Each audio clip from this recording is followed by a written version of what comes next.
This is the Doolan site. Just in behind me we've got a site that we started about 3 years ago and named it after a friend of ours, Phil Doolan.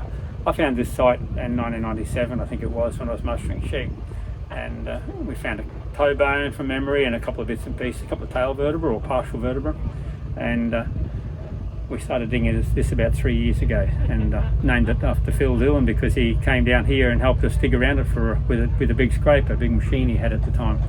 So it's going back a few years now, and so we found some pretty significant things here. One of the funniest things we found, and one of the most interesting, I suppose, was a tail vertebra. This is in our first year.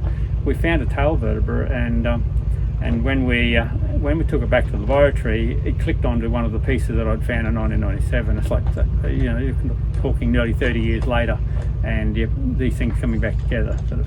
So it's pretty amazing. And we've been working here for quite a while now, and it's quite hot. It's for the late August, it should be probably 30 degrees or something like that, and it's more like 37 today. But we get around it, so we've got a great big tent. We've put a great big tent over top of the site, and everyone is working under that at the moment. We've got a very small congregation of bones. There's not very many big bones coming out, but we've got quite a few sauropod tail vertebrae come from here, which are quite rare for us. We don't find a lot of them. So that's been one of the best things is from the site. But also we've been sieving everything that comes from the site. We've got some particularly good little fossils from there too, including a couple of Dinosaur teeth just recently. So these sort of things are, it's good to see what was around at that time, walking around with these giant sauropods. But look at this little tent behind me, and there's something like 16 people working there. It's like an ant's nest, but there's a very small congregation of bones, very, very deep. It's like a little hole of bones, and so we're just working our way right around it, and we use earth-moving machinery behind.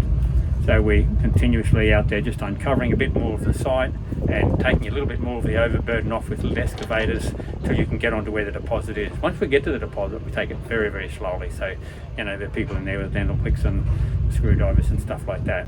And you'll be very, very careful, otherwise you'll break things up. So, particularly interesting site that is here, and just the other side of the smoko tent we have got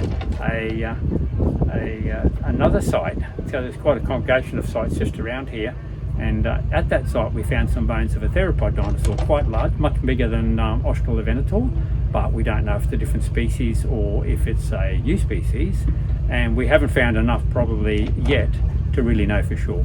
But still, it's exciting, and we're putting in a huge effort over there as well, just to sort of see, well, if not every day that a big theropod comes along, and even if there's only a couple of toe bones or something, they are significant, they're important, and they're exciting.